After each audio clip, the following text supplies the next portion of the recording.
Bienvenue dans ce 84e numéro de Terres et Vignes de l'Aube. Pain, pâtisserie, pâte à pizza, quiche, ces recettes ont en commun la farine et donc le blé. Aujourd'hui, grâce à nos invités, nous allons suivre le parcours du blé, du champ à la baguette, sans oublier les rubriques Comment ça marche et Contre-champ qui permettent, elles aussi, de découvrir les coulisses de l'agriculture auboise. Revue de détail grâce au sommaire. Le saviez-vous, il existe près de 200 types de blé et 30 nouvelles variétés sont proposées tous les ans. Pourquoi? Tout simplement afin de trouver le blé qui convient pour les recettes prévues. Pour le biscuit, on a besoin qu'il s'allonge, qu'il ne se lève pas, alors que pour la brioche, au contraire, on a besoin de quelque chose qui se développe. Voilà. Et ces caractéristiques, on les a grâce aux farines obtenues à partir de différentes variétés de blé. Produire différemment de l'énergie. Les projets de méthanisation se multiplient dans l'Aube. Terres et Vignes de l'Aube vous propose de voir comment ça marche. Des micro-organismes qui vivent en milieu dépourvu d'oxygène vont digérer la matière organique et produire du biogaz. Lui, en tant qu'agriculteur, il récolte du blé et il a choisi de le transformer de ses mains en pain. La chroniqueuse Alexandra Boléaert n'a pas résisté. Elle a choisi de présenter cette aventure et des recettes savoureuses durant la rubrique Contre-champ. La farine, je la récupère et je fais mon pain à l'ancienne, pétrissage manuel. Une cuisson au feu de bois. Chaque mois, Terres et Vignes de l'Aube présente les coulisses et la diversité du monde agricole au bois. Aujourd'hui, suivez l'histoire du pain, du champ à la baguette. Ça nous donne faim tout ça. Alors pour nous faire comprendre comment le blé passe du champ à la baguette, deux invités ce soir sur notre plateau. Tout d'abord, Pascal Trinzler, boulanger à Aix-en-Othe. Vous avez également une autre boulangerie Baguépi à Pinay. Il faut le souligner. À vos côtés, David Potier, directeur du moulin de Dienville. Bonsoir. Bonsoir. David Potier, une précision également, ce moulin de Dienville appartient au groupe Soufflet. Soufflet est connu pour être un important groupe alimentaire et basé dans l'Aube. Vous intervenez sur toute la filière de la transformation du blé jusqu'au pain. Comment ça marche ? Alors nous intervenons au début de la filière, donc on propose des semences à l'agriculteur, on va proposer des conseils en culture également, de la collecte. Ensuite, la partie meunerie va transformer le blé en farine. Et on va proposer cette farine donc au boulanger avec différents ingrédients, des recettes également éventuellement et des conseils de panification. Voilà, vous accompagnez donc tout au long du circuit de ce blé. Donc David Potier, on va parler du champ à la baguette, on va se concentrer sur le blé. Et pourtant, on peut faire avec le maïs, avec la farine, avec le riz, pardon, on peut faire de la farine. Pourquoi le blé s'est imposé pour faire du pain ? Alors le blé s'est imposé parce que c'est la seule céréale qui contient du gluten. Donc le gluten, c'est la protéine du blé que l'on ne retrouve pas dans les autres céréales.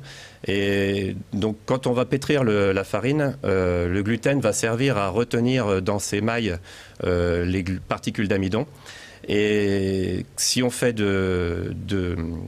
si on panifie, si on fait du pain avec du maïs ou du riz, on aura des galettes parce qu'on n'aura pas ce fameux réseau de gluten.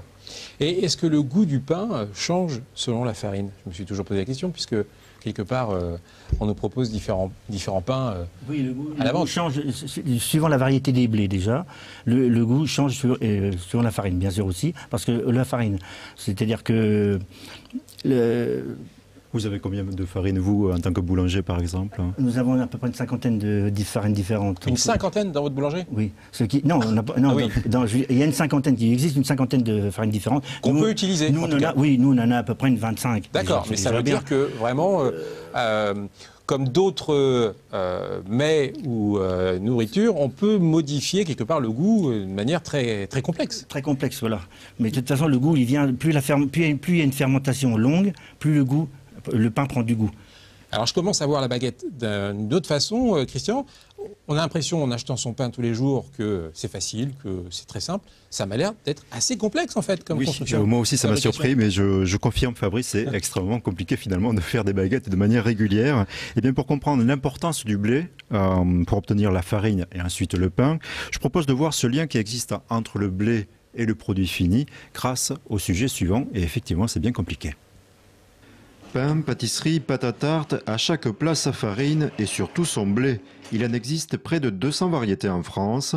Fabrice a pour mission de concilier les besoins des agriculteurs aux attentes des clients. Chacune de ces variétés ne peut pas être cultivée dans la même région, dans le même terroir. Et un deuxième élément, on a des besoins de variétés différentes pour faire soit une farine destinée à faire du biscuit, ou alors une farine destinée à faire du pain de mie. Pour le biscuit, on a besoin qu'il s'allonge, qu'il ne se lève pas, alors que pour la brioche, au contraire, on a besoin de quelque chose qui se développe. Voilà. Et ces caractéristiques, on les a grâce aux farines obtenues à partir de différentes variétés de blé. C'est la protéine de blé qui joue un rôle crucial. La farine, mélangée à l'eau, va réagir différemment selon le type de blé et sa quantité de protéines. Alors, la protéine du blé, c'est le gluten. Et le gluten est très important parce que quand on va faire une pâte, c'est le gluten qui va lier la pâte. Et si on veut faire du biscuit ou si on veut faire du pain, on n'aura pas le même taux de protéines, donc on n'aura pas le même blé au départ. Là, vous avez une farine qui reste collée au fond du pétrin, et ici, qui est un petit peu plus loin, là, vous voyez une farine qui est déjà bien décollée, et ça va nous donner des informations sur l'utilité après de ce blé qu'on fait. Ici, en fait, vous êtes sur un blé qui a tendance à prendre de la couleur au four, qui a tendance à rougir. Donc là, on est sur un blé qui a subi un début de germination. Ici, en fait, on a un produit qui est un peu plus plat, donc il manque de tenue à l'enfournement. Donc là, vous voyez, on a des résultats qui sont quand même relativement différents en termes de volume et en termes de présentation produit. Et ça, c'est à cause du blé, effectivement. Avec le même blé, l'usage peut être aussi différent. Cela correspond à l'étiquetage T45, 55, etc. Si on prend un exemple, c'est le grain de blé. Une T45, ça va être vraiment le cœur de l'amande. Et après, plus on va monter en type, T55, on va gratter un petit peu plus en périphérie, 65 encore un peu plus, et après, si on met la totalité du grain de blé, on va être en type 150. Et donc, on va être sur du pain complet. Et donc, en fait, le T45 va être plus pour les ménagères, pour la pâtisserie fine ou la restauration. En boulangerie, on va être sur du 55-65. L'avantage d'être un peu plus haut en type, c'est qu'on va avoir plus de fibres, et donc c'est quand même meilleur pour la digestion, pour le transit intestinal. Bref, fabriquer de la farine, c'est une affaire de pro. Ici, tout comme la viande, la traçabilité est maximale afin de répondre aux exigences des artisans et aussi des industriels. Ça sert à rassurer nos clients et à obtenir des contrats avec des clients comme Lu, par exemple, qui a une charte harmonie dans laquelle on définit exactement quelle variété de blé et quels agriculteurs vont servir à la fabrication de la farine. Donc on va choisir les variétés de blé qui sont adaptées justement à la machinabilité pour le monde industriel, où on va faire des pâtes un peu plus soutenues, un peu plus fermes, et le boulanger artisan, lui, qui va faire des pâtes un peu plus douces, et c'est lui qui va en fait faire son façonnage. Donc c'est pour ça qu'on n'a pas les mêmes variétés de blé sur les deux farines, qui vont être des farines type 65, mais avec donc une formulation différente de variétés. Aujourd'hui, le meunier connaît suffisamment son produit, il est donc capable d'éditer des recettes ponctuelles, comme des pains pour Noël. Avec des inclusions à l'intérieur. Vous voyez donc des raisins secs, vous avez des abricots, et vous avez en fait, vous allez sentir l'arôme avec une petite pointe de fleurs d'oranger. Seul point commun entre ces blés, le processus de fabrication. Ici, le boulanger valide les farines à la réception et avant expédition. Entre ces deux étapes, c'est le meunier qui pilote. Pour passer du blé à la farine, on va commencer par nettoyer le blé pour retirer les impuretés. Ensuite, on va écraser le blé et également le frotter très fortement pour le transformer en farine, transformer l'amande en farine. On va en profiter pour retirer les enveloppes. Et dernière étape, on envoie la farine dans le silo farine où chaque farine a une destination bien différente. En résumé, à chaque recette, sa farine, à chaque farine, son blé. Pascal Transler, supposons que je veuille moi aussi faire ma boutique et vendre du pain avec sa note.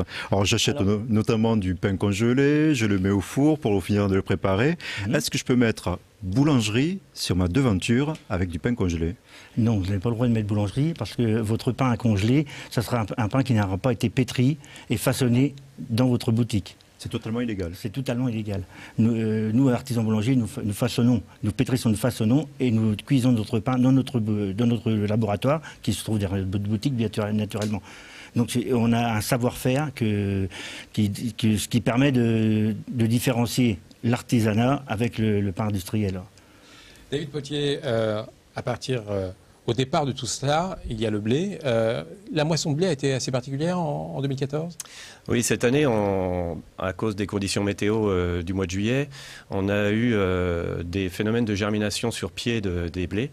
Et on constate que la germination, elle produit un effet dans le grain de blé, c'est-à-dire que les enzymes naturelles du blé vont se développer et vont découper l'amidon en fait en plus petites particules. Et ce qui se passe, c'est que ce blé devient impanifiable puisque le gluten dont on parlait tout à l'heure, qui a un rôle de maillage des particules d'amidon, ne peut pas retenir les particules plus petites et du coup le pain devient fuyard et devient plat. Donc on l'utilise pour autre chose. Voilà.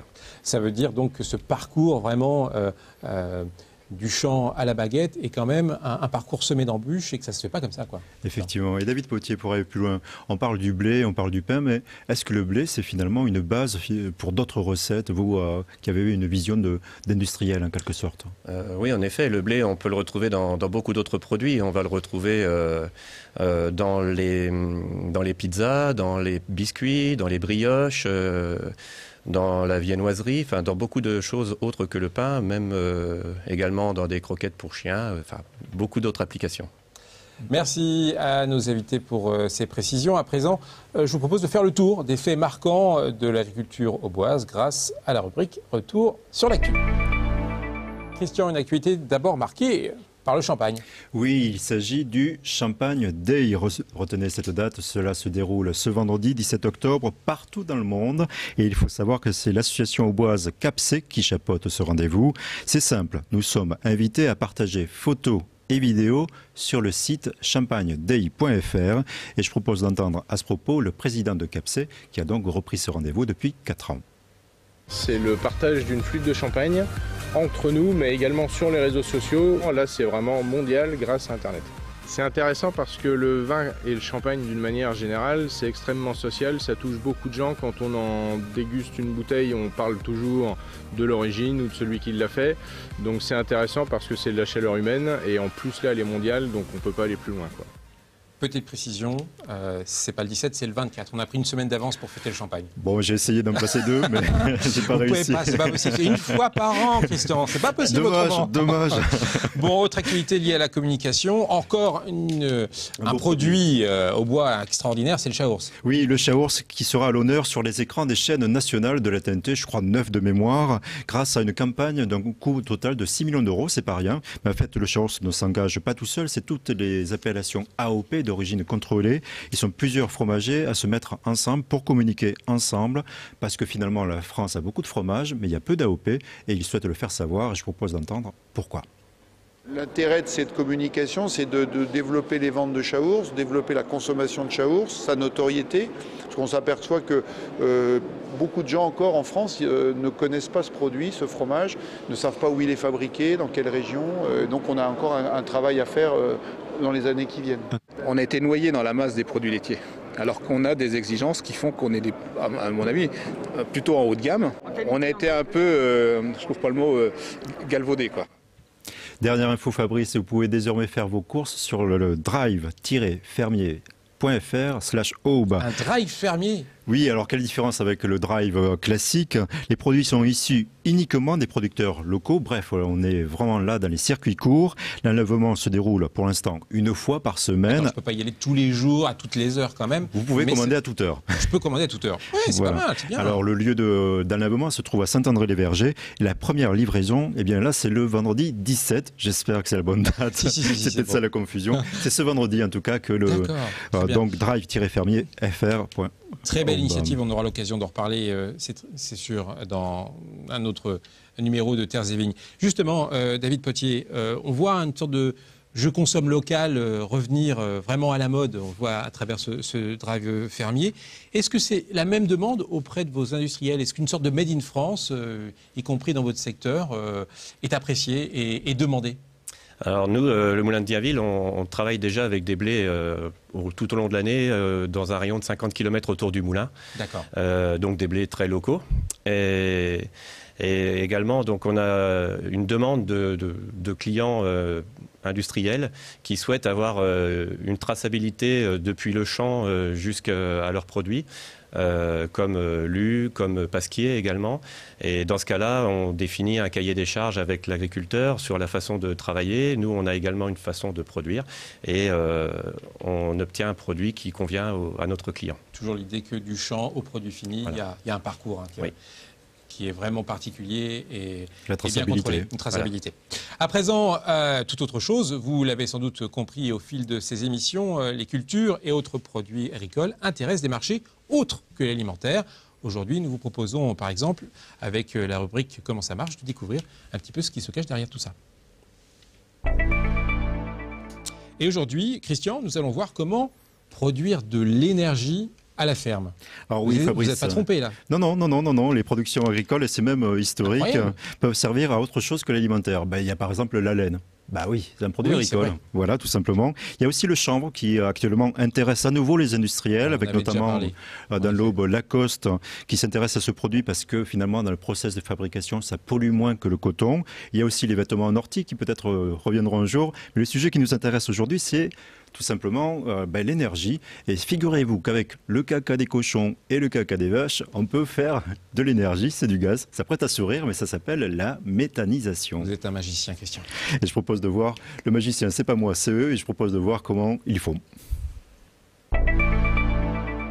Audrey Crohen est chargée de mission bioénergie à la Chambre d'agriculture de l'Aube. Dans son portefeuille de solutions vertes, il propose la méthanisation. Une énergie renouvelable qui va valoriser des déchets agricoles tels que le lisier ou des résidus de culture en les transformant en biogaz et en amendement organique qu'on appelle du digestat.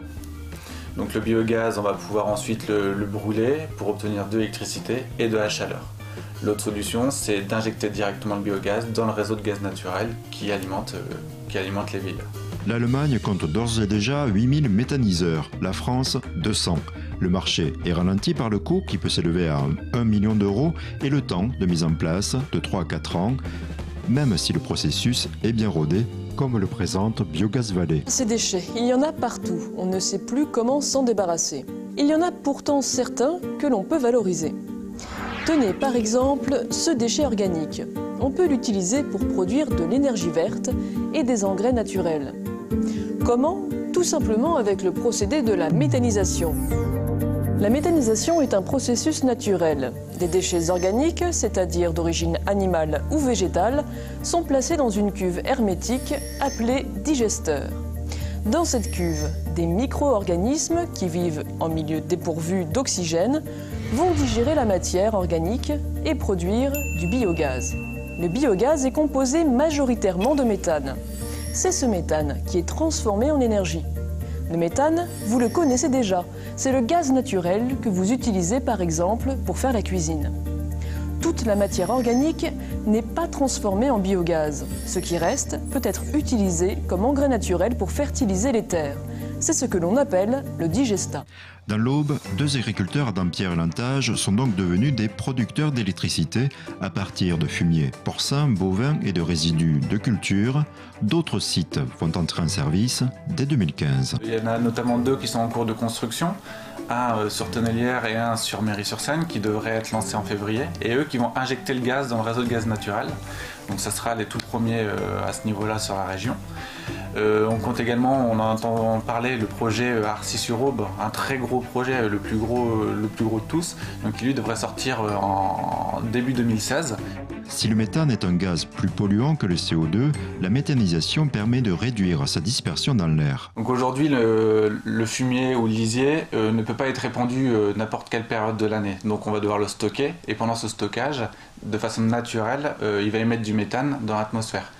L'intérêt du méthaniseur, c'est qu'on va pouvoir directement incorporer en sortie de stabulation le fumier ou le lisier, si bien que le méthane qui avant se dégageait dans l'atmosphère va être capté directement pour éviter justement d'être rejeté de façon naturelle.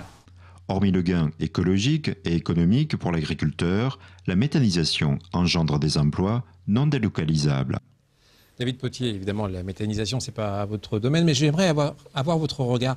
On a l'impression, quand on fait cette émission, que l'agriculture innove constamment, que c'est vraiment dans l'ADN de vos métiers, aussi différents soient-ils. C'est une réalité. Oui, tout à fait. C'est vraiment une réalité. On voit qu'on peut s'innover en permanence.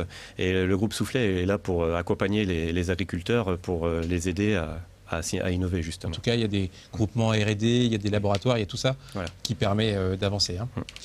Une autre vision décalée de l'agriculture, c'est ce que nous proposons chaque mois dans Terres et Vignes avec la rubrique Contre-champ. Et ben voilà, la rubrique Contre-champ, elle va démarrer tout de suite. Et on va attendre Alexandra Bollaert, puisque une nouvelle fois, elle va à la découverte des producteurs locaux, notre chroniqueuse. Et cette fois-ci, elle ne s'est pas fait attendre, elle est allée tout de suite au Rissé. Elle est allée voir un agriculteur qui a 80 hectares. C'est un peu petit, et donc il a choisi quelque chose d'assez formidable. Il a son blé, et bien il a choisi de le faire de la farine par lui-même, de ses mains, et de faire du pain. Ah, il fait le circuit à lui tout seul, lui. À lui tout seul, chez lui, en quelque sorte. Il vend à la ferme, au Rissé. Il vend aussi sur le marché de Troyes. Et donc aussi, c'est un couple qui fait de très belles recettes. Et Alexandra Bollaert, la chroniqueuse, n'a pas résisté. Et je propose de voir le reportage. Bonjour, bienvenue dans la rubrique Contre-champ. Aujourd'hui, nous sommes au Rissé. Nous allons à la rencontre d'un producteur, pas un viticulteur, un producteur, Guillaume Bouche, jeune agriculteur qui s'est installé l'été dernier pour transformer ses céréales en farine puis en pain. Bonjour Guillaume. Bonjour Alexandra. Si je comprends bien, ça ce sont des grains. Oui, c'est du blé de mon exploitation. Après, tu le passes dans la machine, voilà. Tu fais ta farine. On met le grain donc, dans l'entonnoir. Donc après, la farine, je la récupère et je fais mon pain à l'ancienne, pétrissage manuel, et une cuisson au feu de bois. Alors dans le département, il y a deux agriculteurs qui transforment leur pain, leur blé en farine puis en pain. Donc il y a l'association Nature et Paysans qui est située à Villadin et Guillaume donc depuis l'été dernier. Eh bien, ce que je te propose Alexandra, c'est d'aller faire une petite recette à base de pain, une tartine disons. Ok, et bien avec plaisir. Donc Guillaume, on rejoint ton épouse, Alice. Oui. Première recette. Oui. Une tartine salée. Notre pain multigraine. Oui. Sur lequel on ajoute alors quelques tomates de notre jardin, je l'insiste. Oui. Donc là une tome de chèvre, qui est locale, qui est locale, pas de très chez loin d'ici. Un ami à Arel. À Arel, oui. Chassin, le petit. Combien de temps au four, quel thermostat? Sur grill, à peine 2 minutes, juste que le fromage y fonde et que les saveurs entre le pain, la tomate et la tome se mélangent. Alors pendant que les tartines salées sont au four, on va s'occuper des tartines sucrées. Alice, qu'est-ce que tu nous proposes? Alors donc des tartines façon pain perdu.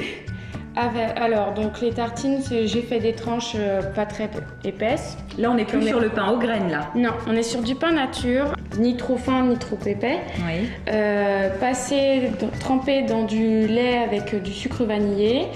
Après dans des œufs battus en omelette et tout ça passé à la poêle avec un fond de beurre pour que ça caramélise et que les œufs prennent. Ok. Donc ça, et pendant que mes pains cuisaient, j'avais préparé donc des petits quartiers de pommes que j'ai plongés dans un petit caramel. J'ai laissé revenir. Après, j'ai mis une cuillère de gelée de groseille maison. D'accord. Et tout ça un petit peu compoté. Ouais. Un goûter gourmand. Oui, mais on dit 5 fruits et légumes par jour. Oui, voilà. Alors, vive les 5 fruits et légumes.